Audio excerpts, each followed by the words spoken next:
47 วิปัจจุบันมีการมา247 วินาทีประมาณ4 นาทีไปหน่อยนึงมันขึ้นสูงขึ้นต่ำเดียวอ่ะนี่เขาสิบริจับแบบแล้วเขาจับมันไฟขึ้นแล้วมุม85องศาถ้ามุมก็สิที่ตั้งโพดเนาะเขาตั้งเสาประมาณ85องศาจะให้ตั้งระยะเอียงอยู่ประมาณ85องศาหมด90นี่คือ5องศาจะเป็น90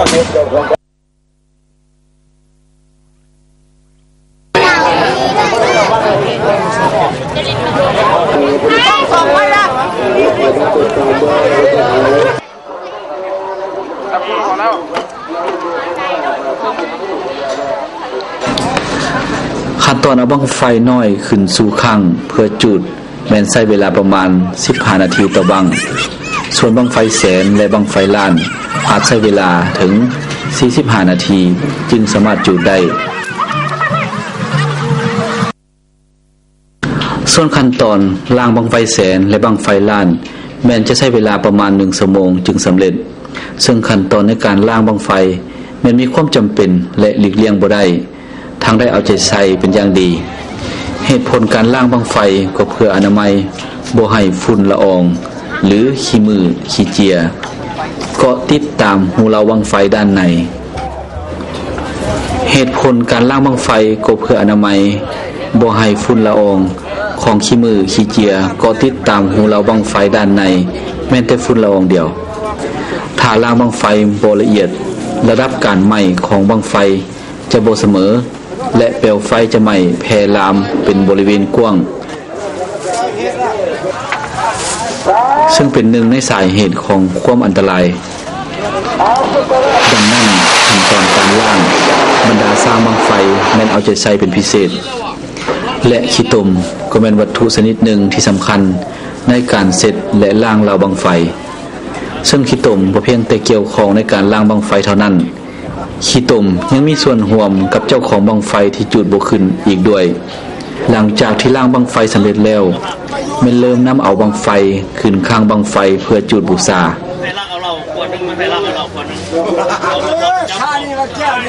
บุญไฟล่างน้ำร้อนที่ข้าพเจ้าได้เอาไปแสนมาบูชาเนาะแล้วก็เป็นงานที่ของประเพณีของประเพณีลาวเขาทุกครั้งที่ต้อนรับฤดูฝนคือฤดูลงที่นาต้องมีบั้งไฟล่างที่ข้าพเจ้าแขนนอกเพื่อเอาฟ้าลงมาให้ประชาชนได้เห็นในนาและอันนี้การปีนี้การข้าพเจ้าก็ได้ปีเอาบั้งไฟล่างและปีนี้เอาบั้งไฟแสนก็ย้อนเห็นว่ามันมีการมันเปลี่ยนแปลงสถานที่ได้คิดว่ายันมันมีความปลอดภัยถ้าว่าสถานที่หามีความปลอดภัยกับพี่นาข้าพเจ้าจะไฟล่างขึ้นมาเนาะเอาไฟแสนมาทดลองเอามือเพราะว่ามีการเปลี่ยนแปลงสถานที่ใหม่บนจุดเนาะและก็ดีใจแล้วที่ได้มีโอกาสได้ประกอบชมบั้งไฟการประกอบชมบั้งไฟแสนในปีนี้บริษัทสินทวงศ์กรุ๊ปได้ประกอบส่วน1บั้งซึ่ง2 ปีผ่านมาได้ประกอบส่วนบั้งไฟล้านปีละบั้งบริษัทสินทวงศ์กรุ๊ปเป็นหนึ่งในบริษัทที่ให้การสนับสนุนบั้งไฟเป็นประจำซึ่งทางบัวลอยสินทวงศ์หัวหน้าบริษัทสินทวงศ์กรุ๊ปกับประเพณีบุญบั้งไฟเป็นชีวิตจิตใจที่ผูกพันอย่างลึกซึ้งในความเชื่อเพื่อเสียงโชคเสียงชะตาให้ครอบครัวอยู่ดีมีแรงธุรกิจก้าวหน้าซึ่งเป็นคำอธิษฐานก่อนจุดบั้งไฟครับปั๊บเราขอบอกว่าดึงขึ้นไหม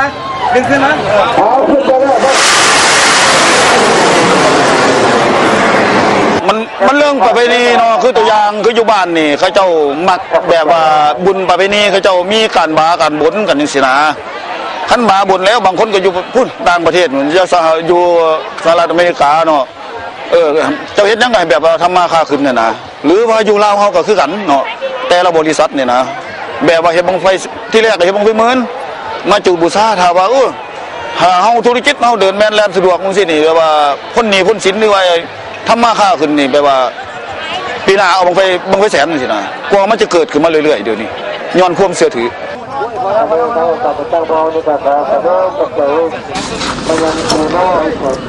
ภายหลังที่จุดบังไฟแสนทั้ง3บังสิ้นสุดลงบังไฟล้านก็เริ่มยกขึ้นสู่ข้างบังไฟเฉพาะบังไฟล้านในปีนี้แม้ได้รับการสนับสนุนจากบริษัทก่อสร้างหัวทางนครหลวงประกอบส่วนจุดบูชา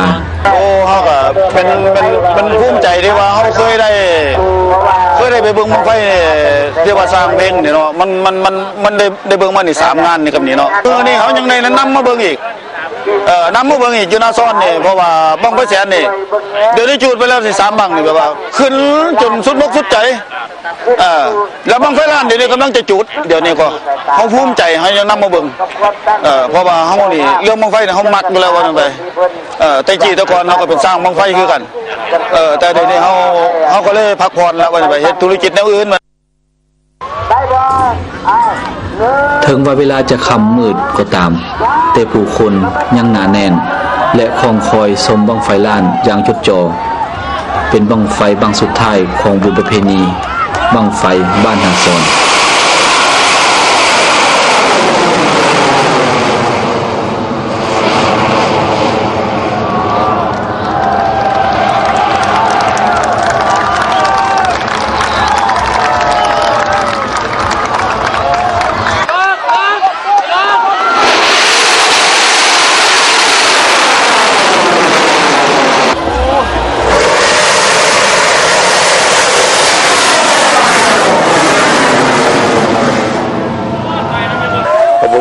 ข้าพเจ้าก็มีความรู้สึกยินดีที่ว่าประชาชนลาวเฮาเป็นประชาชนที่นับถือ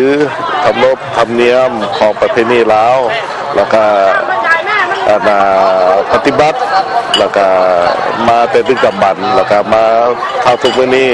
แล้วก็ดีใจที่พวกมีเห็นพวกสาวหนุ่มพวกผู้หญิงพวกอย่างที่ข้าเจ้าก็ยังบ่ลืมประเพณีของลาวเฮาภายหลังพิธีกรรมจุดบังไฟสิ้นสุดลงคณะกรรมการจัดงานบุญก็ได้มอบของขวัญรางวัลให้แก่ผู้ชนะเลิศรางวัลที่1ได้แก่นางขวัญตาจับเวลา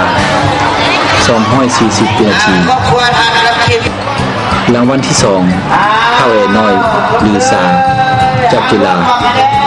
239 วินาทีรางวัลที่3ข้าวแสงเพชรจับเวลา218 วินาทีส่วนรางวัลมิตรภาพมอบเครื่องที่ระลึกให้แก่ผู้สนับสนุนบังไฟล้านและบังไฟแสน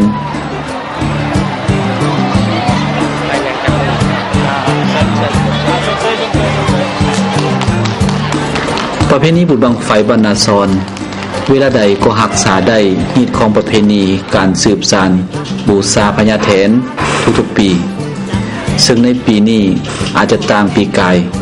ย้อนว่าได้ย้ายสถานที่ข้างบังไฟจากแคมป์ทางหลวงมาตั้งใส่วัดป่าแคมป์ทงนาที่เห็นว่ามีความสะดวกและเหมาะสมหลายด้านทั้งเป็นการนำรายได้มาปฏิสังขรณ์วัดทงแห่งนี้ให้มีผลสำเร็จและร่วมส่งเสริมวิถีชีวิตวัฒนธรรมอันดีงามความสมานสามัคคีและเบิกบานมวลซืนก่อนก้าวสู่ฤดูกาลการผลิต